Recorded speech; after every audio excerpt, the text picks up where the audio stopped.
The conference room felt like an oven, and I tugged at my cardigan sleeves for the 100th time that morning, pulling them down to cover my wrists. Sweat beaded at my temples. Everyone else wore short sleeves, summer dresses, anything to combat the brutal July heat. But not me. Never me. "Samantha, are you even listening?" My manager's voice cut through my thoughts. I jerked my attention back to the presentation screen, forcing a smile. "Yes, of course. The Q3 projections look strong." Across the table, our company's CEO, Lucas Donovan, sat perfectly still, his dark eyes fixed on me. Not on my face, on my arms. On the way I kept adjusting my sleeves, the way my fingers trembled slightly as I reached for my water glass. My stomach twisted. Lucas had joined Stellar Marketing 3 months ago, brought in to save the struggling company from bankruptcy. He was everything the business magazines said. Brilliant, ruthless, devastatingly handsome in that cold, untouchable way. He'd been making changes, cutting costs, eliminating dead weight. People whispered that he could read a balance sheet the way most people read novels, finding problems no one else could see. I was terrified he'd start reading me the same way. "The campaign for the Henderson account needs to be flawless," Lucas said, his voice smooth and measured. "Samantha, you're lead designer on this. I want to see your concepts by end of day." "Absolutely," I said, too quickly, too eagerly. "I'll have them ready." His eyes narrowed slightly. "It's 94 degrees outside. Aren't you hot?" The room went silent. Everyone turned to look at me, waiting. My heart hammered against my ribs. "I'm fine. I just run cold." In July. It wasn't a question. It was a challenge. "I'm sensitive to air conditioning," I said, the lie tasting bitter on my tongue. Lucas studied me for another long moment, then nodded once and returned his attention to the presentation. But I felt his gaze return to me throughout the rest of the meeting, a physical weight I couldn't shake. When we finally broke for lunch, I practically ran to the bathroom, locking myself in a stall with shaking hands. I pushed up my left sleeve, wincing at the dark purple bruises that mottled my forearm. The fingerprints were still visible. 4 distinct marks where Ethan had grabbed me last night when I'd burned the chicken. I'd apologized, cleaned it up, promised to be more careful. But he'd been drinking, and the apologies never seemed to matter when he'd been drinking. The bruises on my ribs were worse, hidden beneath my carefully chosen loose blouse. Those were from 2 nights ago, when I'd asked about the charges on our credit card. I'd learned to stop asking questions. I rolled my sleeve back down, secured the button at my wrist, and took 3 deep breaths. Just get through today. Just make it home. Don't make him angry. The pep talk felt hollow. It always did. When I returned to my desk, a sticky note waited on my monitor. My office, 2 p.m., LD. My blood turned to ice. Lucas Donovan didn't request meetings. He summoned people to his office when he was about to fire them. I'd seen it happen twice since he'd arrived. Both times, the person had walked out with a box of their belongings within the hour. I couldn't lose this job. Ethan barely worked anymore, spending most days networking, which seemed to involve golf and expensive lunches I couldn't afford. My salary was the only thing keeping us afloat, paying the mortgage, keeping food on the table. If I lost this job, I'd have nothing. I'd be nothing. At 1:58 p.m., I stood outside Lucas's office, smoothing down my blouse with clammy hands. His assistant waved me in. Lucas sat behind an enormous mahogany desk, his suit jacket discarded over his chair, shirt sleeves rolled to his elbows. The sight of his bare forearms made me irrationally jealous. Must be nice, I thought bitterly, to not have to hide. Sit, he said, not looking up from his laptop. I sat, perching on the edge of the leather chair, my posture rigid. He closed his laptop and leaned back, steepling his fingers as he studied me. You've been with Stellar for 4 years. Yes, sir. Your portfolio is impressive. The Grayson campaign last year increased their revenue by 40%. The work you did for Morrison Tech was innovative, bold. He paused. So why have your last 3 projects been so remarkably mediocre? The question hit me like a slap. I don't... The Henderson pitch you submitted last week was safe, boring, not worthy of someone with your talent. His eyes bored into mine. What changed, Samantha? Everything, I wanted to scream. Everything changed when I met Ethan at my sister's wedding, when he swept me off my feet with romantic dinners and poetry and promises. Everything changed when we got married 8 months later, when he lost his job at the firm, when the drinking started, when his hands first found my throat. Nothing changed, I said instead. I've just been tired. I'll do better. You're more than tired. Lucas stood, moving around his desk to lean against it, closer to me now, too close. I could smell his cologne, something expensive and subtle. You're terrified. You flinch every time someone moves too quickly near you. You wear long sleeves in the middle of summer, and yesterday, when David accidentally bumped into you by the printer, you went white as a sheet. I'm just clumsy, I whispered. I bruise easily. Show me. My head snapped up. What? Your arms. Show me. His voice was steel wrapped in silk. I don't have to. You're right. You don't have to show me anything. Lucas crossed his arms. But I'm not an idiot, Samantha. I've seen this before. My mother wore long sleeves in summer too. For 10 years, she made excuses, covered bruises, apologized for things that weren't her fault. His jaw tightened. Until my father put her in the hospital and almost killed her. The room tilted. I gripped the armrests of my chair, my vision swimming. Who's hurting you? Lucas asked, his voice gentler now but no less insistent. No one. I'm fine. Everything's fine. If everything was fine, you wouldn't be on the verge of passing out right now. He moved back to his desk, pulling something from a drawer. A business card. He held it out to me. This is a friend of mine, attorney, specializes in domestic cases, completely confidential. I stared at the card like it was a snake. I don't need an attorney. Then keep it anyway, just in case. When I didn't take it, he set it on the edge of his desk, where I could reach it without him touching me. I'm not going to push you, Samantha, but I want you to know that you're safe here, in this building, in this office, whatever you need.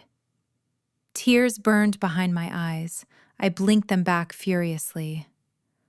I should get back to work. One more thing. Lucas returned to his chair, his business mask sliding back into place. I'm assigning you to a new project. Major client, very high profile. It'll require some late nights, possibly some weekend work. My stomach dropped. Ethan would never allow it. I don't think this isn't optional. You're the best designer I have, and this client specifically requested you based on your previous work. He pulled out a folder, slid it across the desk. I'll need you here this Saturday, 10 a.m. I can't. My husband will have to manage without you for a few hours. Lucas's tone left no room for argument. This is your career, Samantha. Your future. Don't let anyone take that from you. I took the folder with numb fingers, that business card still sitting on his desk like an accusation, like a lifeline. Thank you, I managed. Don't thank me yet. This project is going to push you. I want to see the designer you used to be, not the shadow you've become. His eyes met mine and something passed between us, some understanding I wasn't ready to acknowledge. 10 a.m., Saturday. Don't be late. I fled his office, clutching the folder like a shield. That night, I told Ethan about the Saturday meeting over dinner. I'd rehearsed it in my head a dozen times, kept my voice light and casual, mentioned the career opportunity, the potential raise. He slammed his beer bottle down hard enough to make me jump. Absolutely not. It's just one Saturday. I said no. He stood, towering over me, his face flushed with anger and alcohol. What? I'm not enough for you now? You need to go running to your fancy office on the weekend to impress your new boss? It's not like that. It's work, that's all. His hand shot out, gripping my chin, forcing me to look at him. You're my wife. Your place is here, at home, with me. Not prancing around for some CEO who probably just wants to get in your pants anyway. Ethan, please. My voice cracked. I need this job. We need my salary. We wouldn't need your salary if you weren't so expensive. Always needing new clothes, makeup, groceries. I'm drowning here, Samantha, and you want to abandon me on the weekend? He released me with a shove, and I stumbled back against the counter. He stalked toward me, and I saw it in his eyes, that dangerous glint that meant things were about to get worse. I'm sorry, I whispered. You're right. I'll tell him I can't make it. Damn right you will. He grabbed his keys off the counter. I'm going out, and when I come back, this place better be spotless. Maybe if you spent less time at work and more time being a decent wife, we wouldn't have these problems. The door slammed behind him. I waited until I heard his car pull away before I let myself collapse to the floor, my whole body shaking. I couldn't go on Saturday. Lucas would be furious. I'd probably lose my job. And then what? I'd be trapped here, completely dependent on Ethan, with no escape and no hope. The business card was in my purse. I'd slipped it in there without thinking, a tiny act of rebellion. I pulled it out now, studying the name embossed in elegant script. Jennifer Martinez, attorney at law, family law specialist. I thought about Lucas's mother. 10 years of long sleeves, a hospital visit that almost became a funeral. I thought about my own mother, asking at Thanksgiving why I'd lost so much weight, why I never smiled anymore. I'd told her I was just stressed with work. I thought about the designer I used to be, before Ethan systematically dismantled everything I loved about myself. My hands were still shaking when I pulled out my phone and took a photo of the business card, saving it to a hidden folder. Not calling yet, not ready for that, but keeping it, just in case. Just in case became a prayer I repeated through the night. Friday at work, I avoided Lucas's office. But at 4 p.m., he appeared at my desk, making me jump so hard I nearly knocked over my coffee. Tomorrow, he said, his voice low enough that my cubicle neighbors couldn't hear. 10 a.m. Will you be there? The lie would be easy. I could say yes, then no show, claim an emergency. I'd done it before, covered for Ethan's unpredictable moods with fake illnesses and family crises. But something in Lucas's expression stopped me.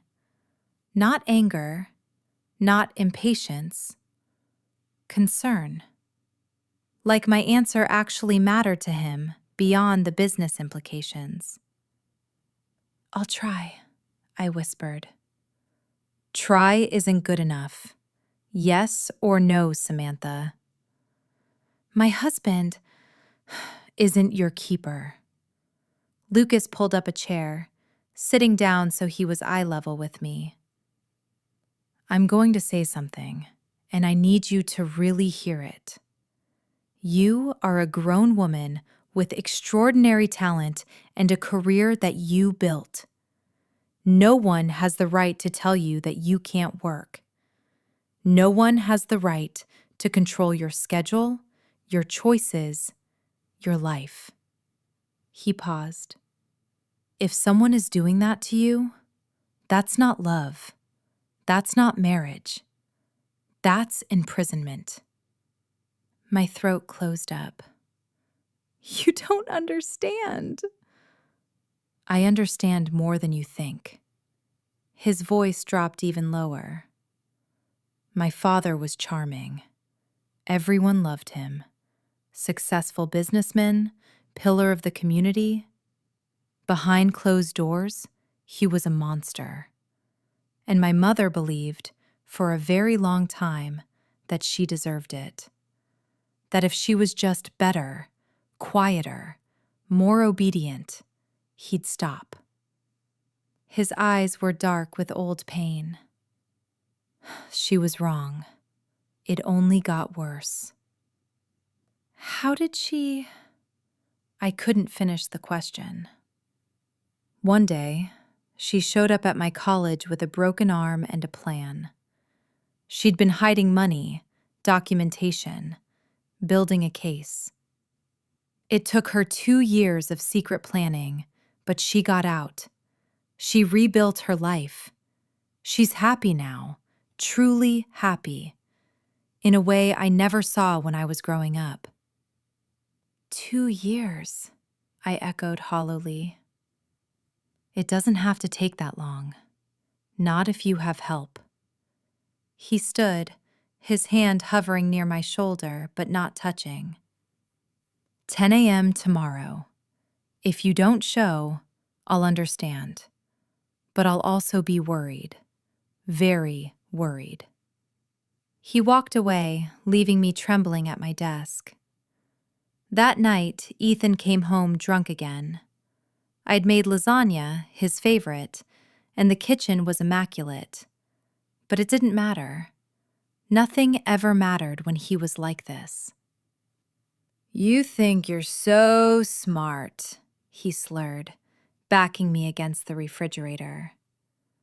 "Going to work, making your little designs, impressing everyone. But you're not smart. You're mine. You'll always be mine."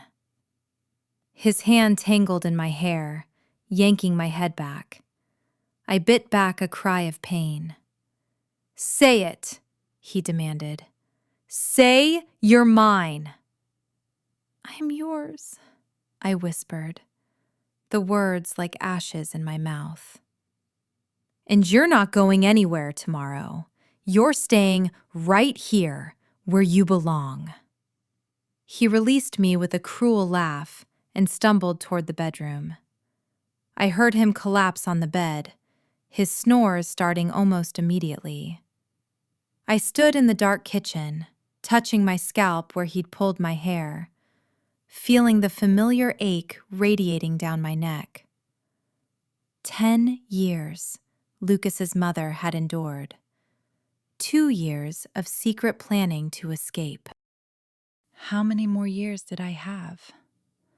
How much longer before Ethan went too far, before a shove became a punch, became worse? I pulled out my phone, looking at that saved photo of Jennifer Martinez's card. Then I opened a new email, addressing it to Lucas. My fingers hovered over the keyboard. What could I possibly say? Help me, I'm drowning? Save me, I'm too weak to save myself? I deleted the draft and put my phone away. But at 9:45 Saturday morning, while Ethan was still sleeping off his hangover, I did something I'd never done before. I left. I didn't pack a bag, didn't leave a note. I just grabbed my purse, slipped out the door, and drove to the office with my heart trying to beat its way out of my chest. Every mile I expected him to call, to somehow know, to chase me down and drag me back. My phone stayed silent. Lucas was waiting in the lobby when I arrived at 9:58 a.m. The relief on his face was so stark, so genuine, that something inside me cracked. "You came," he said. I came. My voice was barely audible. Good. He held the elevator door open for me. Let's get to work. The client project was immediately suspicious.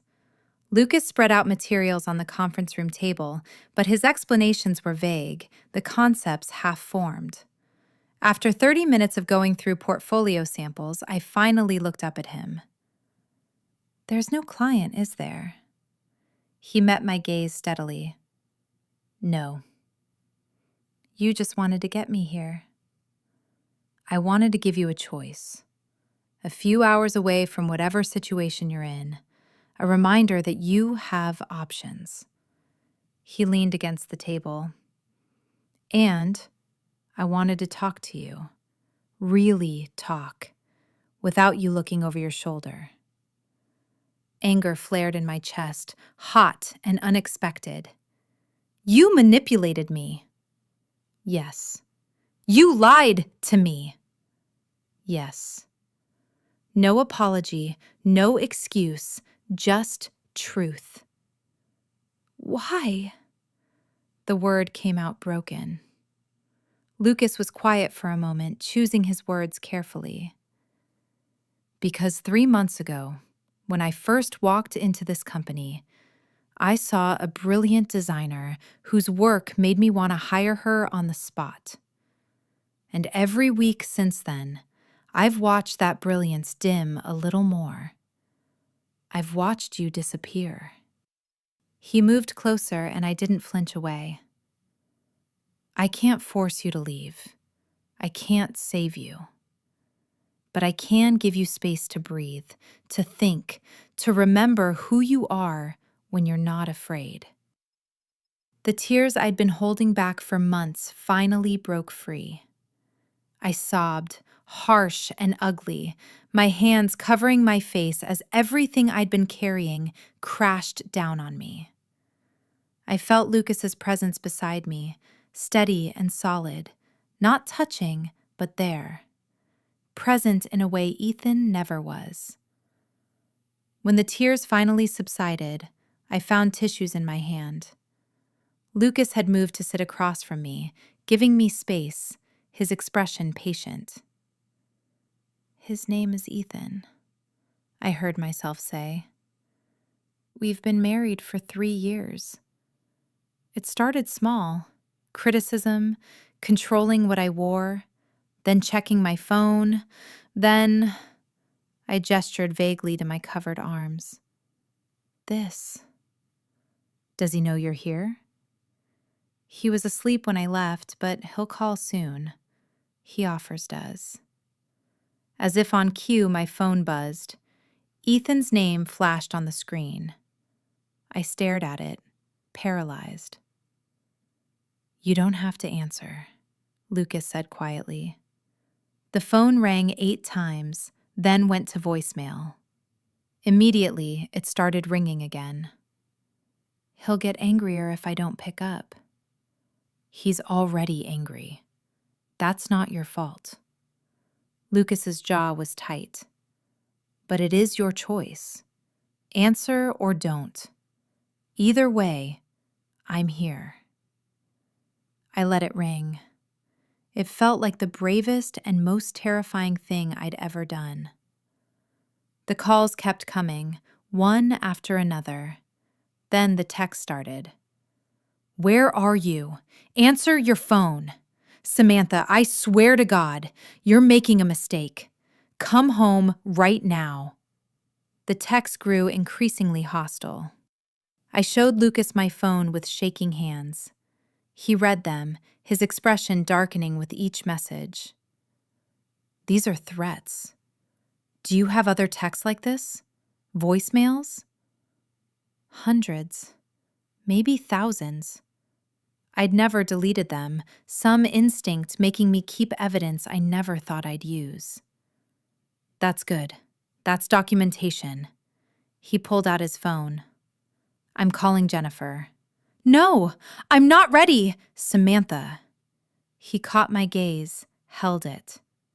"He knows you left. He's escalating. This is the most dangerous time. I need you to trust me. Please." Maybe it was the please. Maybe it was the way he looked at me, like I mattered, like I was worth protecting. Maybe I was just too tired to fight anymore. I nodded.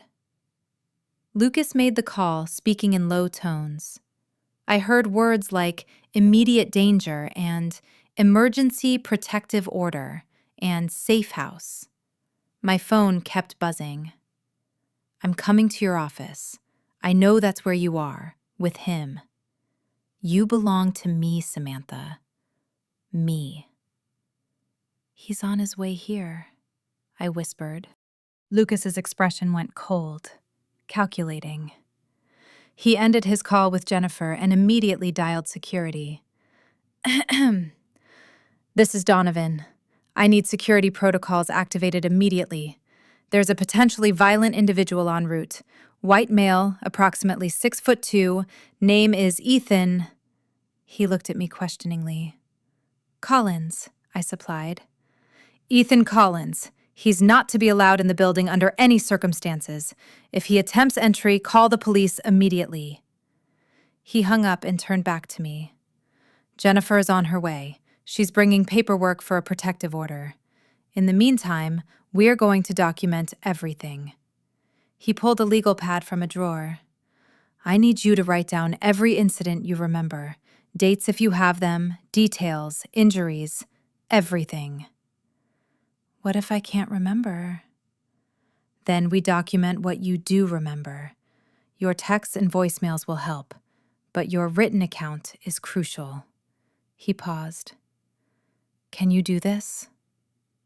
Could I? Could I actually write down every horrible thing Ethan had done? Every slap, every threat, every time he'd made me feel small and worthless. I took the legal pad. "I'll try. That's all I'm asking." I started writing, slowly at first, then faster as memories poured out. The time he twisted my arm behind my back until I thought it would break. The night he locked me out of the house in December until I apologized for questioning him. The way he monitored my mileage to make sure I drove straight to and from work. The holes punched in walls, always next to my head, a reminder of what he could do to me if he wanted.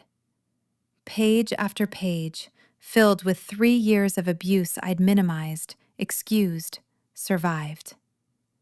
Lucas sat across from me, silent and present, occasionally sliding me more tissues when the tears came. An hour later, my hand was cramping and my phone was filled with increasingly unhinged messages from Ethan. I'd written 12 pages. "That's enough for now," Lucas said. "Jennifer just texted. She's here." Jennifer Martinez was a small woman with iron gray hair and eyes that had seen everything. She shook my hand firmly, then settled into a chair with the efficiency of someone who'd done this 100 times. "I've reviewed what Lucas sent me," she said, her voice brisk but kind. "Your text messages alone are enough for an emergency protective order. Combined with your written account and physical evidence of injuries, we have a strong case." What happens next? My voice sounded foreign to my own ears. First, we file for the protective order. That happens today.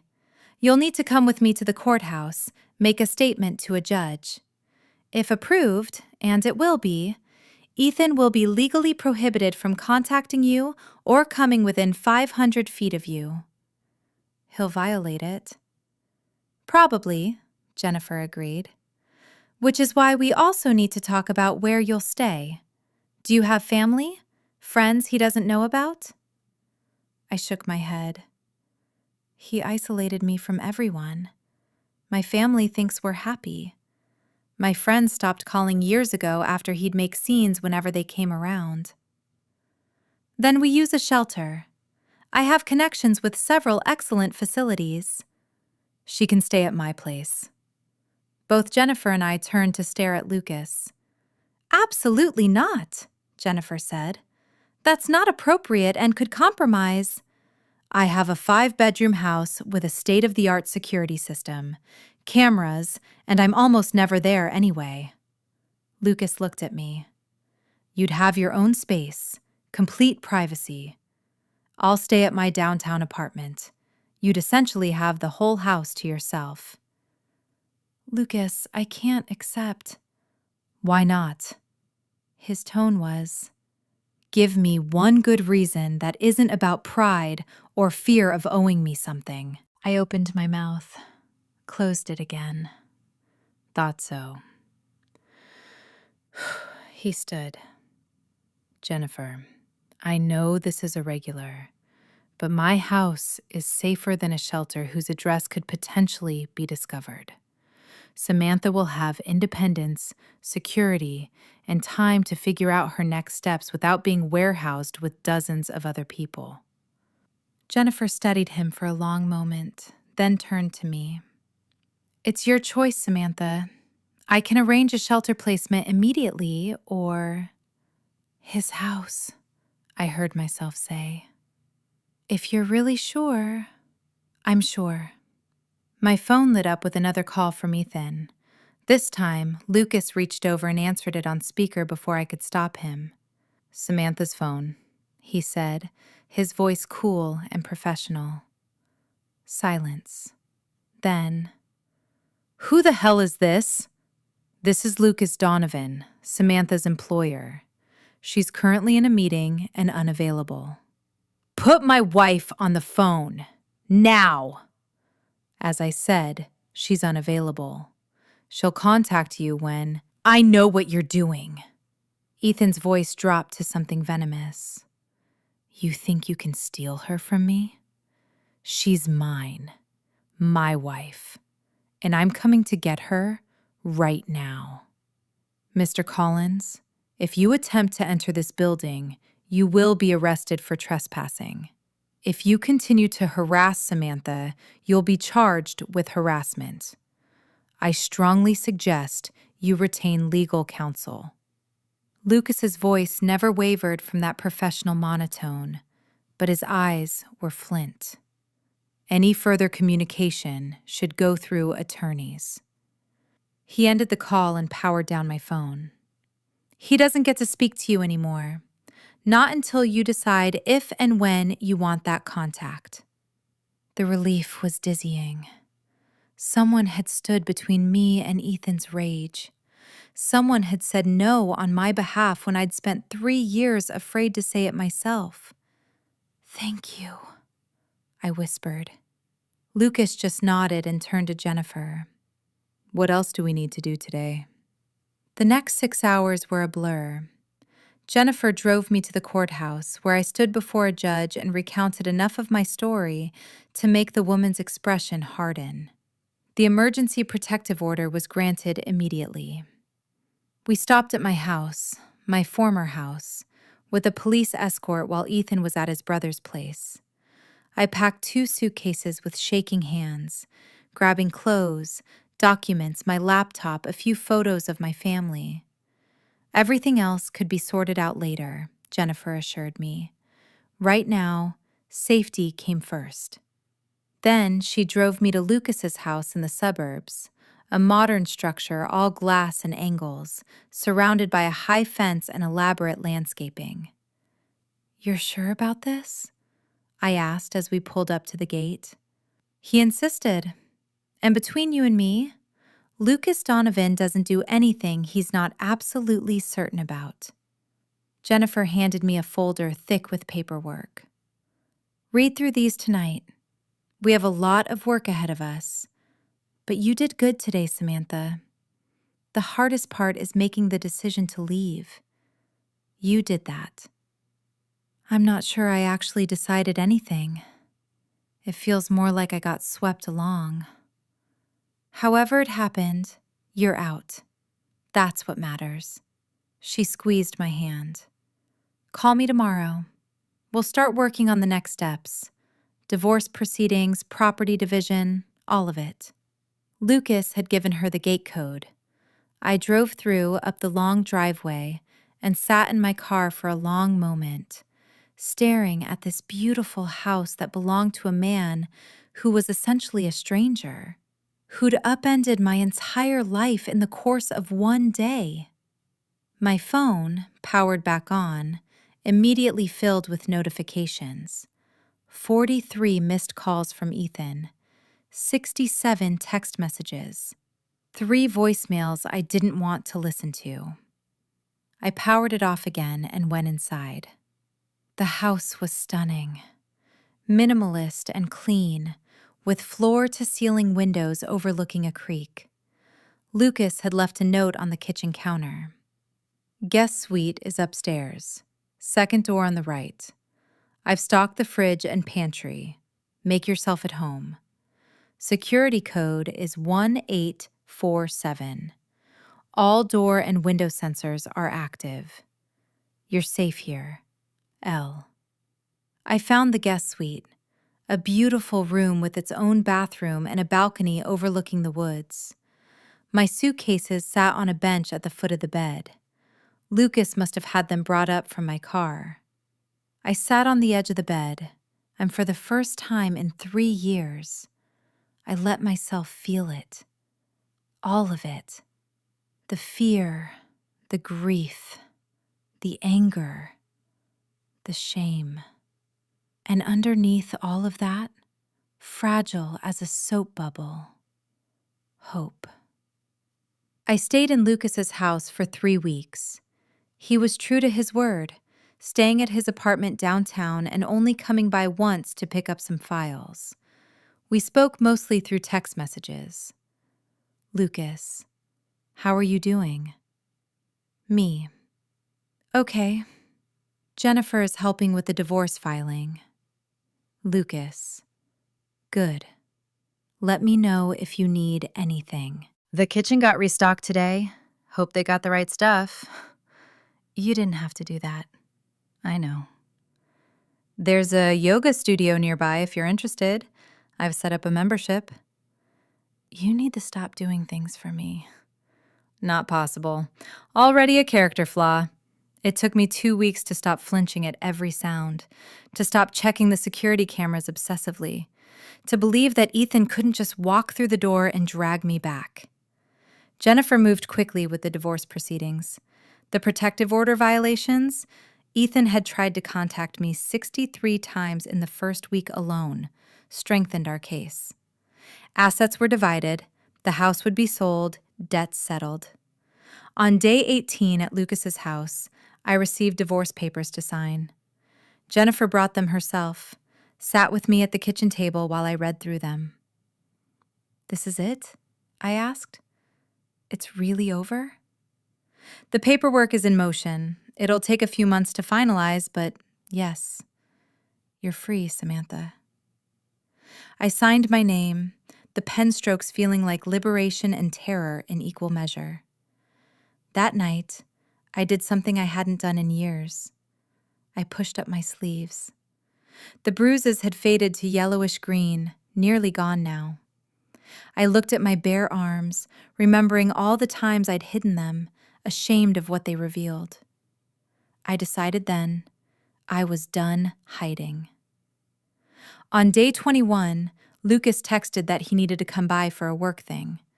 I spent an embarrassing amount of time getting ready, telling myself it was just professional courtesy, not acknowledging the way my pulse quickened at the thought of seeing him.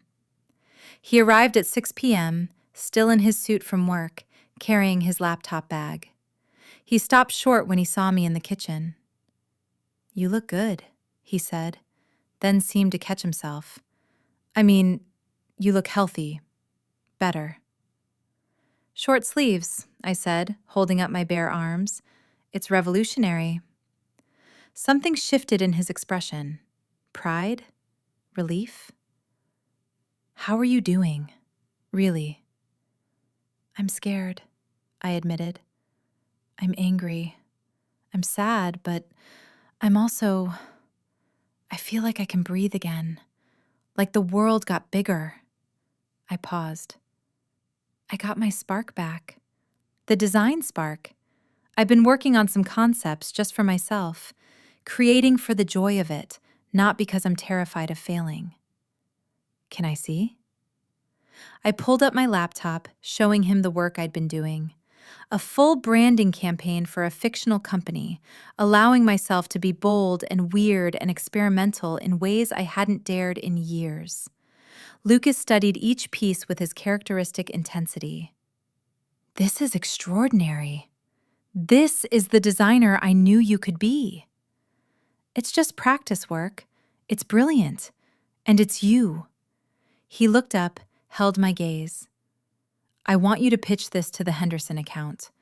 They're not happy with the current direction anyway. This is exactly what they need." "Lucas, I can't just take over someone else's account." "You're not taking over. You're saving it. And proving to yourself that you're still that designer who increased Grayson's revenue by 40%. He closed my laptop gently. "I believe in your talent, Samantha. It's time you believed in it too." We ordered Thai food and worked side by side at the kitchen table, Lucas on his business strategy and me refining my pitch deck. It felt easy, natural, like we'd been doing this for years instead of existing in this strange space where he was my boss and my savior and my... what? Friend? Something more? Around 11 p.m., Lucas packed up his things. "I should let you get some rest." "Stay." The word was out before I could stop it. At his surprised expression, I quickly added, "I mean, it's late. You've been drinking wine. You shouldn't drive. And it's your house anyway. You shouldn't be kicked out of your own house." "Samantha." He said my name softly, stopping my rambling. "Are you sure?" Was I? This man had given me sanctuary, believed in me, protected me. But I was still technically married, still healing, still fragile. "I'm sure. I don't want to be alone tonight," I said carefully. "I'm sure that I trust you, which is not something I say lightly. Beyond that," I shrugged helplessly. "Beyond that, we take it one day at a time." Lucas set his bag down. "I'll take one of the other guest rooms." "Thank you." He moved toward the stairs, then paused. "For what it's worth, having you here, it's been the best 3 weeks I've had since moving to this city. This house feels like a home now instead of just a place to sleep." My heart did something complicated in my chest. "Good night, Lucas." "Good night, Samantha." 2 days later, I presented my concepts to the Henderson account. They loved them. Signed a contract extension on the spot and specifically requested that I remain lead designer on all future projects. Lucas called me into his office afterward. "Well done." "Thank you for believing I could do it." "I never doubted it." He paused, his fingers drumming on his desk in the first display of nervousness I'd ever seen from him. "I need to tell you something, and I need you to know that there are no expectations attached, no pressure, just truth." My stomach flipped. "Okay." The day I met you, you were wearing a blue dress, and you'd brought elaborate coffee orders for everyone from that place on 5th Street. You laughed at something your coworker said, and it was the most genuine sound I'd heard in months. He met my eyes. I thought you were beautiful. And then you presented on the Grayson campaign, and I thought you were brilliant. And then I saw you pull your sleeves down, saw the fear in your eyes, and I thought my heart would break. I couldn't breathe. I told myself it was just concern, that I'd be worried about any employee in a dangerous situation. But that was a lie. Lucas stood, moving around his desk but keeping distance between us. I am wildly, inappropriately attracted to you, Samantha. I have been from the moment we met. And I need you to know that everything I've done, the client project lie, opening my home, helping with the divorce, all of it was primarily because it was the right thing to do. But also because I can't stand the thought of you being hurt. Lucas, you don't have to say anything. You're still healing. You're still legally married. I'm your boss, which is its own ethical nightmare. I just needed you to know the truth, so that when you're ready, if you're ever ready, you understand that this, he gestured between us, is something I want. Not as a rescuer, not as your employer, as a man who's falling for an extraordinary woman. Silence filled the office. Outside, I could hear the normal sounds of the company, people working, phones ringing, life going on. I'm not ready, I finally said, watching his face carefully. I know. I don't know if I'll ever be ready for another relationship. The idea terrifies me. I understand. But I need you to know that you didn't just save me from Ethan. You reminded me who I was. You gave me back my courage. I took a step closer to him. And when I think about the future, about building something new, you're in that picture. Not now, not yet. But someday, maybe. The smile that crossed Lucas's face was like sunrise. Someday maybe is more than enough. 3 months later, my divorce was final. Jennifer called with the news on a Thursday afternoon, and I sat in Lucas's house, my house now, officially, as he'd transferred the deed to me as back pay for years of exceptional work, and stared at the legal documents that said I was no longer bound to Ethan Collins. I called Lucas. It's done. How do you feel? Free. Terrified. Like I'm standing at the edge of something huge. Want company? Always. He arrived an hour later with champagne and takeout from that Thai place we'd both become addicted to. We ate on the back deck, watching the sunset over the creek. I got a job offer, I said casually, watching his reaction. His head whipped toward me. What? Morrison Tech. They saw the Henderson campaign, want me to head their entire creative department. Massive salary, corner office, the works. I took a sip of champagne. I turned them down. Samantha, if this is about Stellar, about working for me, you shouldn't limit your career. I turned them down because I like where I am. I like the team we're building. I like working with you. even when you're demanding and impossible. I set down my glass. But I did negotiate something. Oh? With HR, I pointed out that there's nothing in company policy that prohibits relationships between employees, as long as they're disclosed and don't create conflicts of interest. I may have also mentioned that I'm considering dating the CEO, and I wanted to ensure everything was above board.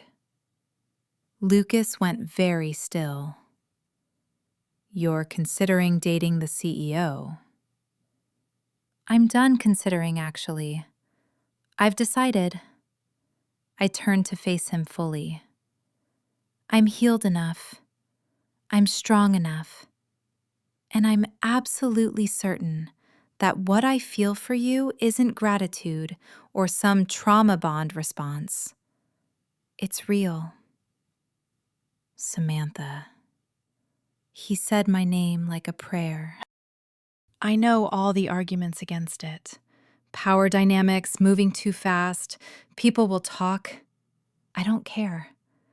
I spent 3 years making myself smaller, quieter, less. I'm done with that. I reached for his hand. I want this. I want you. If you still want. He kissed me before I could finish the sentence, soft and careful, and asking permission with every touch. I kissed him back, pouring 3 months of longing and hope and healing into it. When we broke apart, we were both breathing hard. I should have asked first, he said. I should have. Shut up and kiss me again. He did, and it was perfect. Nothing like the fear and obligation I'd felt with Ethan. This was choice. This was joy. This was 2 people who'd found each other in the aftermath of pain and decided to build something beautiful. I want to do this right, Lucas said later, as we sat tangled together on the deck, his fingers tracing patterns on my bare arms. Proper dates, meeting each other's families, taking our time. We've got time, I agreed. All the time in the world. What if people talk? Say you only got promoted because of me. Let them. I know my worth now. You made sure of that. I pressed a kiss to his jaw. Besides, anyone who looks at my work knows I earned every opportunity. That you did. He pulled back to look at me seriously. I need you to promise me something. Anything. If I ever make you feel controlled or small or afraid, tell me immediately. I never want to be someone who limits you. I want to be someone who helps you soar. Tears pricked my eyes. That's the difference, between you and him. Ethan wanted to possess me. You want to free me. Always, Lucas promised, in every way that matters. 6 months later, Lucas proposed, not with a grand gesture or public declaration, but on a random Tuesday evening while we were cooking dinner together. He just looked up from chopping vegetables and said, "Marry me." I dropped the spoon I'd been holding. What? Marry me. Not now, not soon, whenever you're ready. But I want you to know that this is it for me. You're it. And I'll wait as long as you need.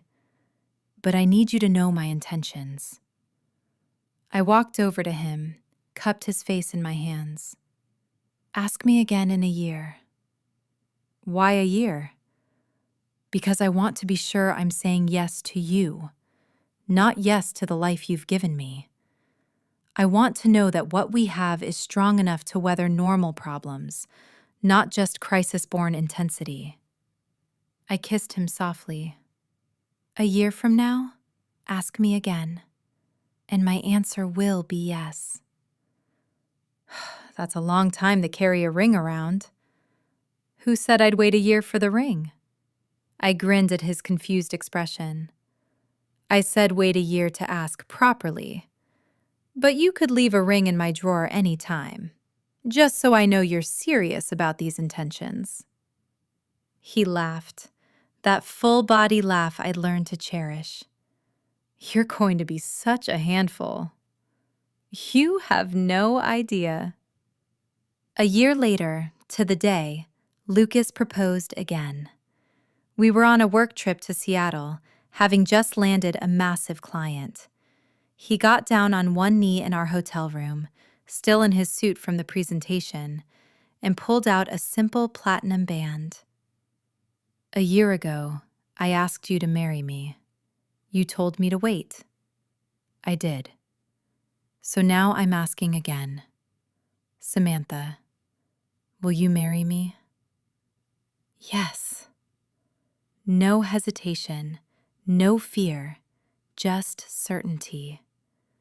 Absolutely, yes. We got married 3 months later in a small ceremony at the house, our house, surrounded by close friends and family. Jennifer is there, beaming like a proud mother.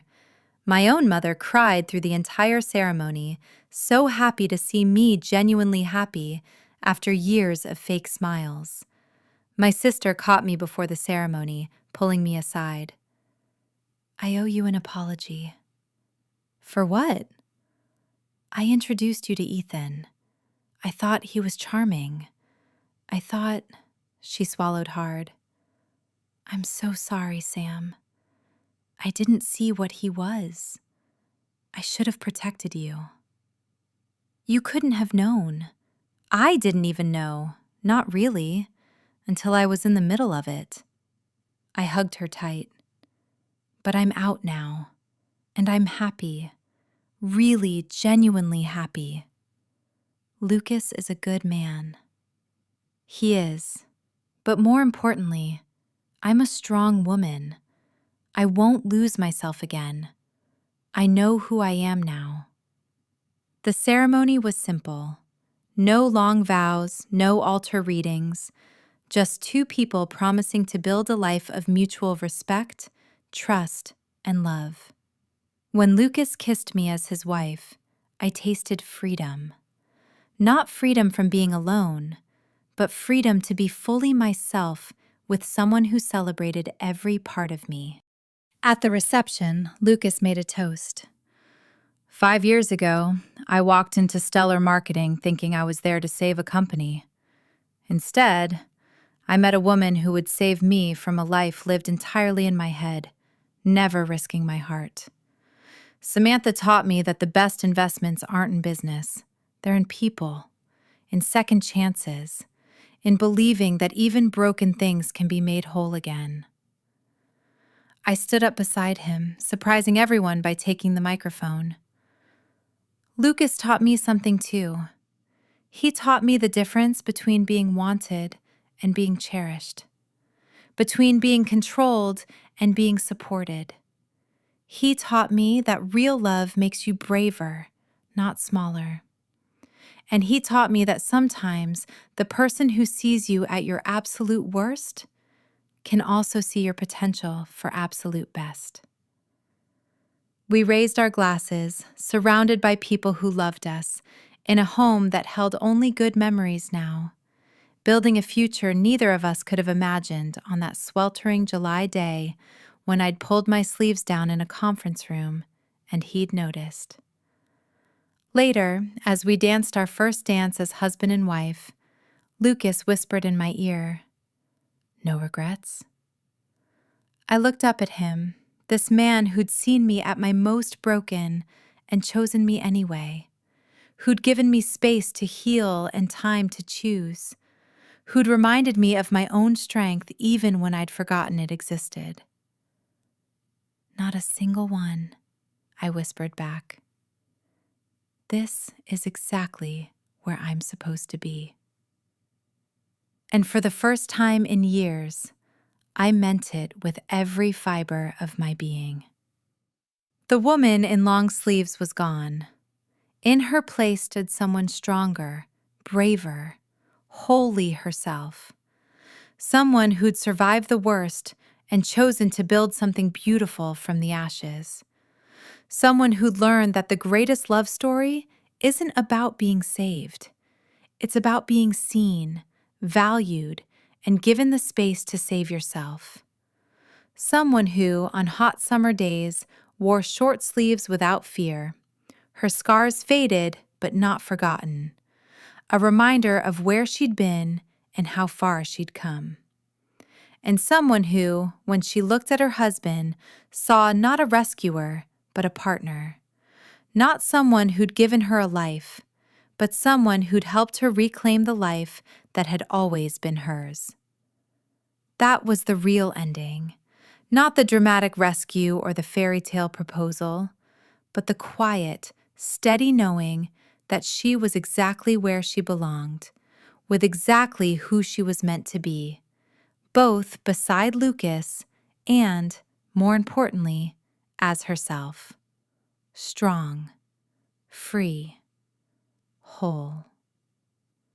And wearing short sleeves in the summer, just because she could. Did you like the story? Do you want a part 2? Let me know your thoughts in the comments. Also, tell us which state you're watching from so I can give you a shout out in the next video. Don't forget to subscribe so you can stay updated on our next uploads. Thanks for watching.